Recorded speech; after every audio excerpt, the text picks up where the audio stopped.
foram a construção civil, com quase 5 mil desempregados, e a agropecuária.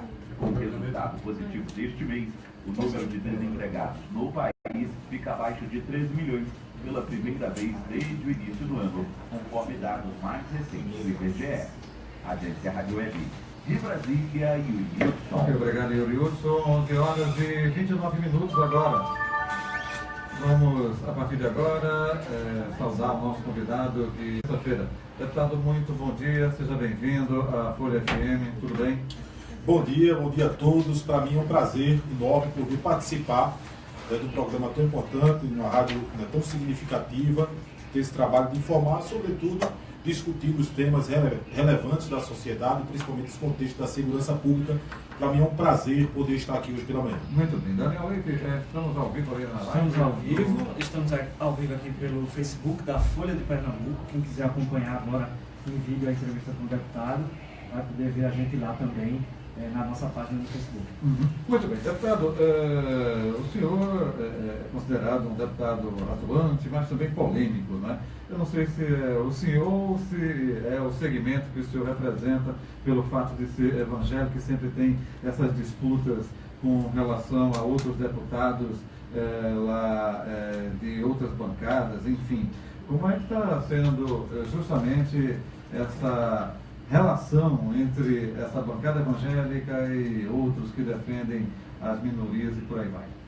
Jota, nós estamos vivendo um período do país onde as ideologias têm sido discutidas com muita força. Talvez as questões ideológicas nunca foram discutidas tão veementemente como tem sido discutida na atualidade em nosso país. A bancada evangélica, né, tem crescido de uma forma, tanto no Congresso Nacional quanto nas Assembleias Legislativas. Aqui no estado de Pernambuco não é diferente. E nós defendemos nada mais, nada menos do que os princípios e os valores da sociedade. Ora, a Bíblia, ela foi, em toda a época, usada pelo próprio Estados Unidos para ter base na sua Constituição. Você sabe que o primeiro código penal que a gente encontrou no mundo é a tábua dos 10 mandamentos de Moisés. Não furtarás, não matarás, não dirás falso testemunho, e vai. Ou seja, então a Bíblia, ela não pode ser negligenciada no contexto da nossa sociedade hoje, como se ela fosse um livro obsoleto, quando a gente sabe que a Bíblia tem resposta para tudo. Não que a gente vai trazer a religião para dentro do Estado, mas como cristão, né, defendendo os valores e os princípios da família, os princípios morais, né, tudo isso que vem se degradando ao longo dos anos na nossa sociedade, no Brasil em particular, depois do último governo de esquerda e do PT, muitos valores foram dissolvidos. E isso a gente vem trabalhando de forma, a gente sabe que tem alguns grupos que estão também dentro da Assembleia Legislativa, que são grupos ligados a movimentos de esquerdas radicais, né, que querem transformar a sociedade, muitas das vezes, numa sociedade libertina, e nós representamos essa linha mais conservadora, e eu acho que a democracia se fortalece quando as discussões e quando isso é fortalecido, sobretudo na Assembleia Legislativa, que tem esse papel de representar todos os anseios, né, da nossa sociedade. Daniel. Bom dia, deputado. Bom dia. Tudo bom? Como o Jota falou, o senhor é conhecido por ter posturas polêmicas, né? Se auto-intitula conservador. Fala muito sobre a questão da cidadania LGBT, esse tema é bastante debatido na Assembleia Legislativa, sobre a questão da violência. Existem frases do senhor atribuídas ao senhor que dizem que o policial que matar um bandido numa troca de tiro, ele não deve ser punido por causa disso, que se deve tirar do Pacto pela Vida os índices de mortes relacionados à troca de tiros com policiais. Isso tudo entra no bojo de um perfil político que está sendo representado nacionalmente pelo deputado federal Bolsonaro, Jair Bolsonaro. O senhor se identifica com ele? O senhor é o Jair Bolsonaro pernambucano? Não, eu sou o Joel da África pernambucano, mas deixa eu falar uma coisa para você, Daniel. Você que está em casa agora. Marginal vem com uma pistola 380, com a 9mm, ou com um fuzil, né, para assaltar, para roubar um banco, e se encontra com uma viatura. Vai esperar que a viatura puxe o quê? O policial? Uma flor, um buquê de flores? É pistola na cara mesmo, é tiro, é bala.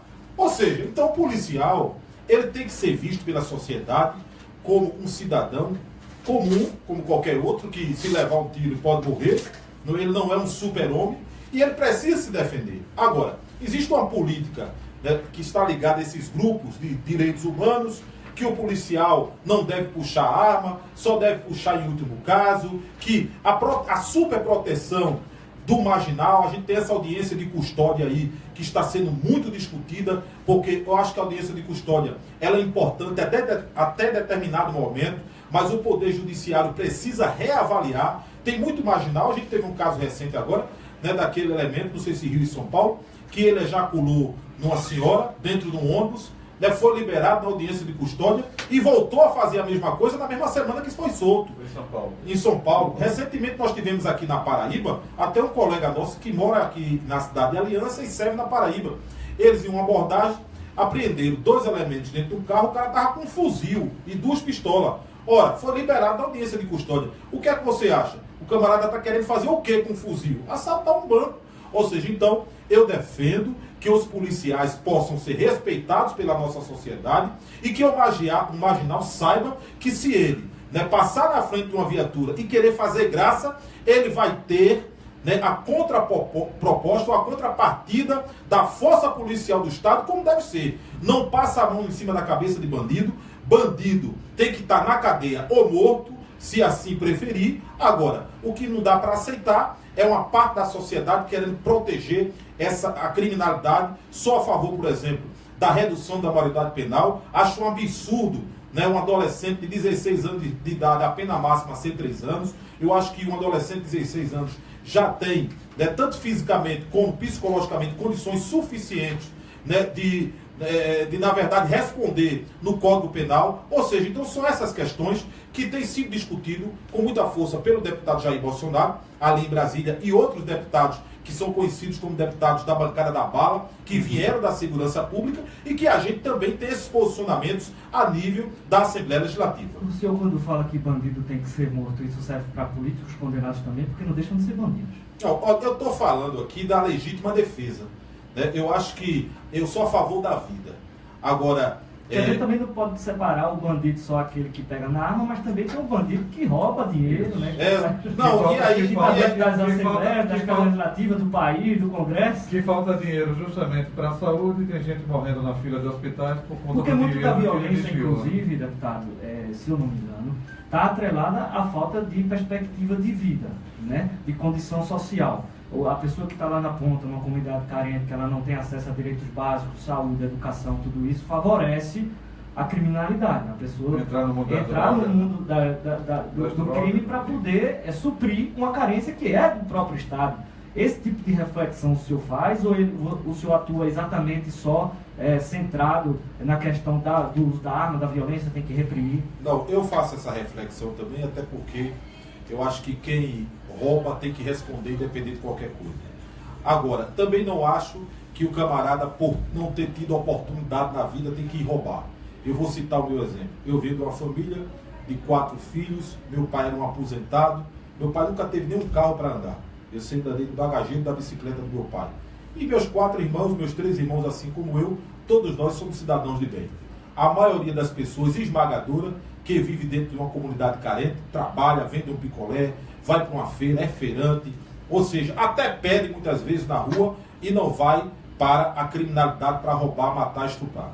Eu acho que a gente tem que dividir as coisas. Lógico que o Estado tem a obrigação, e isso é lei, de garantir os direitos e direitos fundamentais de cada cidadão, e o Estado tem ficado muito aquém, né, ao longo dos anos, sobretudo no nosso país. É preciso, sim, prender e perseguir aqueles que estão tirando o dinheiro do nosso povo, aqueles que estão, na verdade, acabando com a nossa nação e, sobretudo, com o nosso Estado. Mas nós, dos políticos, de um modo geral, mas nós não podemos misturar as coisas. Eu acho que isso precisa ser discutido.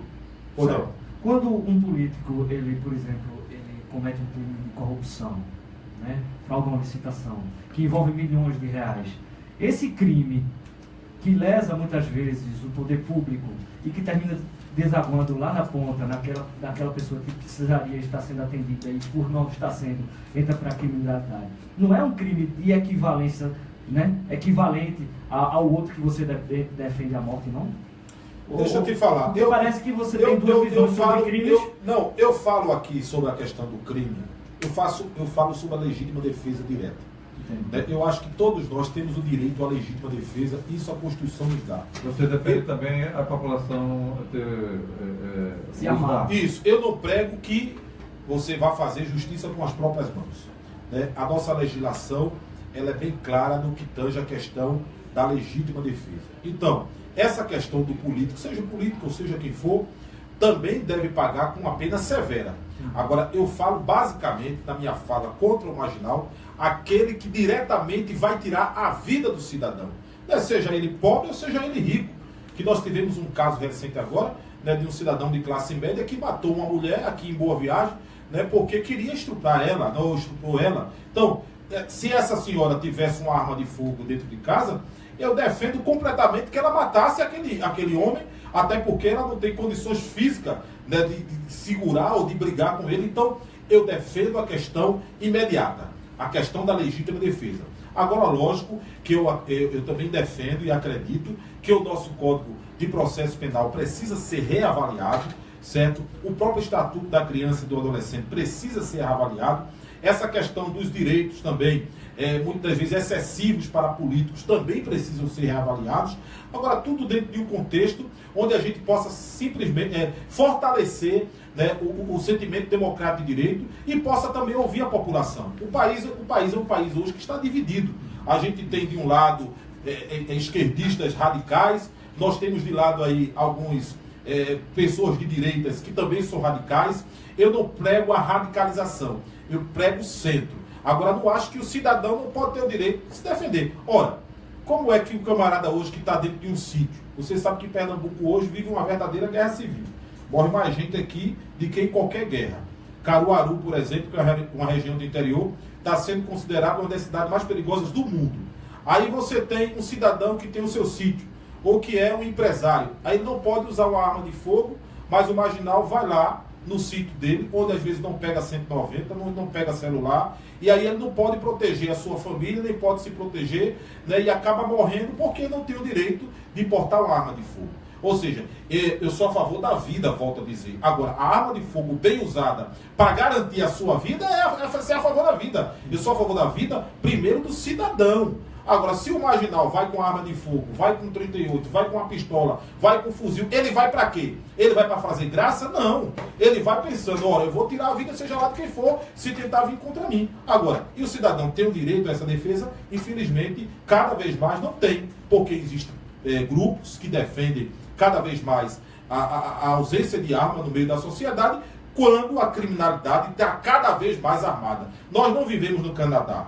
Nós não vivemos em países do primeiro mundo. Nós vivemos no Brasil, um país onde a criminalidade está altamente armada, as fronteiras estão totalmente abertas, o crime organizado tem tomado conta cada vez mais dos nossos estados. Essa questão do tráfico de drogas é algo que eu acredito que dificilmente o Estado consiga controlar e a sociedade tem sido refém de toda essa insegurança. Mas existem várias análises que colocam a questão da repressão não como uma solução, né, João? A repressão, ela é uma consequência de um problema que já existe na base, ali naquela questão social mesmo que a gente vem falando aqui desde o início do programa. Você não acha que, de repente, defender mais cidadania ou mais acesso a direitos públicos de qualidade seria o caminho mais acessível para a gente combater a criminalidade? Porque existem teorias que defendem isso. A repressão, ela não resolveria o problema da violência que só vem se alastrando justamente em função dessa carência de direitos. Violência com violência. Concordo plenamente com você. Violência com violência. Violência se combate com violência. Não tem como o camarada que vem com uma pistola e com um fuzil, se você com a flor para ele, o Estado for com a flor para ele, ele vai desmoralizar o Estado. E é isso que a criminalidade está fazendo, por exemplo, no Rio de Janeiro. E alguns estados brasileiros que o poder público perdeu completamente a força de garantir a segurança para a sociedade. Mas tem lugares... perdeu no Rio de Janeiro também em função da própria atuação, como a gente tem falado. Então, aqui, o que é que eu defendo? A gente viu na semana passada, o presidente da Assembleia Legislativa do Rio de Janeiro cessou pela Assembleia Legislativa, existe todo um esquema lá de corrupção, que no final das contas as pessoas são soltas. O presidente da Assembleia Legislativa do Rio de Janeiro cessou porque os deputados votaram para ele se livrar, e no final das contas isso, as pessoas da comunidade sendo reprimidas. Isso para mim é uma balança então, que não está muito equilibrada. Eu defendo que o Estado possa repensar dessa questão dos valores, porque isso aí não é culpa só de quem está na atualidade, isso é ao longo dos anos. Você vê todo esse dinheiro que a gente está vendo ser desviado agora no Brasil. Se a gente for lá para trás, na época que não existia internet, na época que era só uma ou duas emissoras de rádio, a própria televisão era algo muito fragilizado. Então, se a gente for pegar todo esse dinheiro que foi aí desviado ao longo dos anos, talvez a gente tivesse um país que fosse um país de excelência. Então, eu defendo, não é que eu não defendo que o Estado precisa garantir os direitos fundamentais, investir na criança, investir no adolescente, investir, sobretudo, nas escolas, na educação. Eu defendo que isso aconteça. Agora, nós chegamos num limite na nossa nação que só isso não vai resolver. A gente tem que fazer isso para tentar solucionar um problema na base, que principalmente o investimento em criança e adolescente. Eu vou dar um exemplo para você. O primeiro projeto que eu apresentei na Assembleia Legislativa, quando eu ganhei a eleição em 2014 e assumi em 2015, foi que nas escolas públicas e privadas do Estado de Pernambuco, nós tivéssemos uma matéria de política e Constituição. Nós tínhamos o SBB há um tempo atrás que dava um norte. Nós temos um adolescente hoje que completa 16 anos, tira o título e não sabe nem por que vai votar. Ou seja, então o Estado precisa também informar essa população, garantir os seus direitos fundamentais, investir na criança e no adolescente para que você possa pegar toda essa nova geração, mas existe uma geração que não tem mais jeito, que só vai com segurança, só vai com repressão. Teve um desses traficantes bem famosos, eu não esqueci o nome dele, mas ele chegou e deu uma entrevista recentemente, ele preso, Marcola, sei lá, o nome desse. E ele falou, olha, nós financiamos os políticos, nós bancamos as campanhas dos políticos. Esses políticos que estão aí, a gente patrocina. Por que a gente não consegue chegar até eles? Então, esse lado da política, eu vou ser sincero para você, eu não conheço. Porque o lado que eu faço... Porque assim, uma coisa é falar da repressão, outra coisa é chegar no cerne da questão. Então, por isso que quem cometer, seja qual for o crime, seja o político, seja o não político, seja o jornalista, né, seja a Globo agora que está sendo denunciada, por exemplo, em pagar propina para apresentar a Copa do Mundo, a Olimpíada, seja lá quem for. Então, eu acho que cada um tem que responder pelos seus atos. Agora, e eu também respondo pelos meus atos. Não é verdade? Então, agora, o que eu discuto aqui é que nós chegamos a um limite da violência no nosso país, chegamos a um limite da nossa violência, sobretudo aqui no estado de Pernambuco, onde não adianta mais, por exemplo, investir em preso. O sistema de ressocialização não funciona. Eu, recentemente, agora semana passada, eu estive visitando os presídios, fui na PAI, fui na Barreto Campeiro, você sai de lá com o sentimento que aquele sistema ali não ressocializa ninguém. Que aquilo ali, na verdade, é um centro de fortalecer a criminalidade. Ou seja, então, o Estado chegou no tempo, chegou no momento onde ele não resolve. Agora, existe um grupo de demagogos e hipócritas que fica tentando criar uma ideia que, infelizmente, no nosso país não vai acontecer, que fica tentando trazer modalidades de polícia, modalidades de segurança de países de primeiro mundo, como Suécia, como Canadá, como outros, para dentro de um contexto totalmente diferente que a gente vive e que isso não vai funcionar. Os investimentos precisam acontecer. E isso deveria ter acontecido desde lá de trás. Agora, infelizmente, nós estamos num país que é preciso haver muita repressão para poder o cidadão pagar o preço tão alto como tem pago aí, de ter sido assassinado, de ter o medo de ir para a rua, de não poder ficar na frente de casa, de não poder ir num sítio, ou seja, de não poder viver. É o direito de ir e vir do cidadão que tem sido tirado por conta dessa violência exorbitante que a gente tem vivido. Muito bem. Vamos a mais um intervalo aqui em nosso programa. Daqui a pouco voltaremos a conversar com o deputado estadual, Joel da APA. 96,7. Mulher. Beleza. Pode